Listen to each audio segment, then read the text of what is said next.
Truth Be Told Codex, Episode 2, The Messenger. Several years passed, not in days of fire and blood, not in screams or violence, but in the quiet rhythm of cradle songs and nursing mothers. The water is still warm. Thank you, it's a kindness. We must care for each other. He fusses, but he needs it. There. The first generation of the Nephilim were born. The Book of Enoch tells us they were giants whose height was 3,000 ells, 1 Enoch 7-2. But they did not spring from the earth as monsters. They came through the same door every child comes through. They were larger from their first breath, stronger. Their growth did not slow as other children's did. The Watchers watched from the shadows, not as conquerors, but as fathers, silent, waiting. And from his ridge, Enoch saw it all. Children of heaven and earth, born too large for this world, growing too fast, hungry beyond measure. And he grieved. A valley can only feed so many. A field yields only so much. A herd sustains only so long. One man requires 10 bushels of grain in a season. One woman and child, perhaps 15. But one Nephilim, one 9-foot child of Watcher and human, required 50, 60, more. The stores are empty. The fields that once fed generations were stripped bare by midsummer. Storehouses emptied before harvest. The men who once shared bread now guarded it. The giants were not cruel. They were starving. Their bodies burned through food like fire through dry grass. What took a man a month to eat, they consumed in days. The game fled the valley. Herds that once darkened the plains vanished. Birds stopped nesting. The river ran low, its fish taken. The hunger was not in their hearts. It was in their bones, in their blood, in their very existence. And the valley broke. I must stand aside! Their hunger was a force of nature. The requests became demands. The shared stores became contested ground. The giants, human in face and heart, but inhuman in need, took what kept them alive. The people yielded. Then they resisted. No malice drove these acts, only survival. A 10-foot man requires what 10 ordinary men cannot provide. Resistance met strength. Strength met fear. The cradle songs ended. The mothers who sang them now whispered warnings.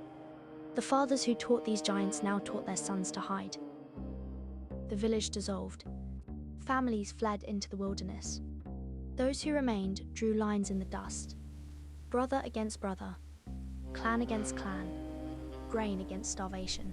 Enoch beheld the fracture. Heaven's sons and earth's daughters had birthed a race with no home, too mighty for earth, too mortal for heaven.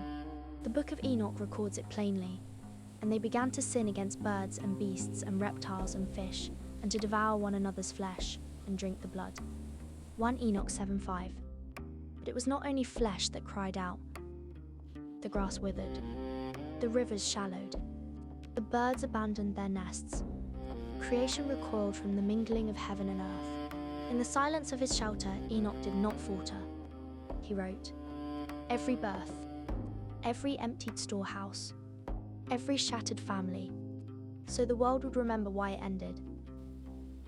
Then his hand stilled. No voice from heaven, no fire from the sky, but knowledge, heavy as stone, settled in his bones. He had been chosen.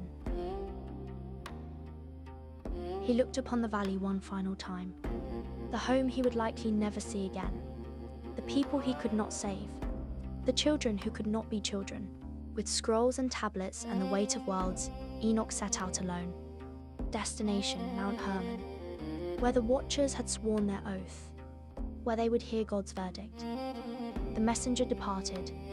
Judgment approached.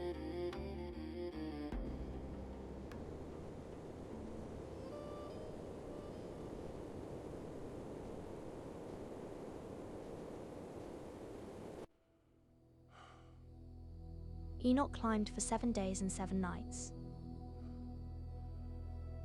He carried nothing but his scrolls and the weight of the message God had given him.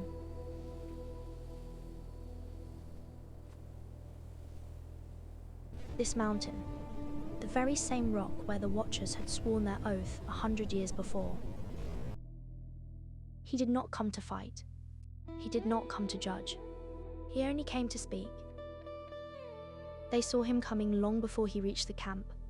They could have killed him when he was still a tiny dot on the slope. They could have erased him before he ever spoke a single word. But they did not. They laid down their weapons. They stood in line, and they waited. They had been waiting for this moment for years.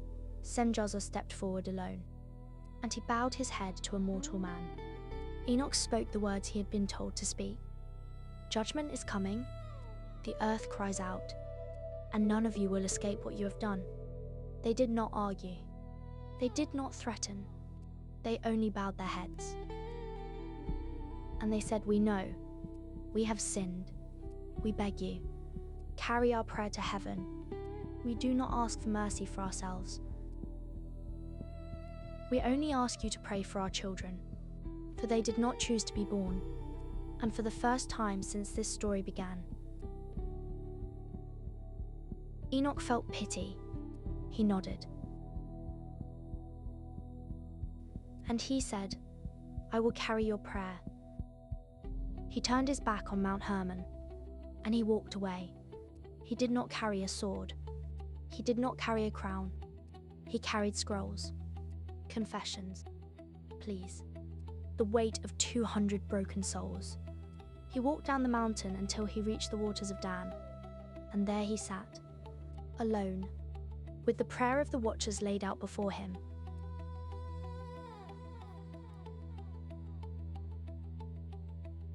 He would wait there for 3 days and 3 nights, waiting for an answer.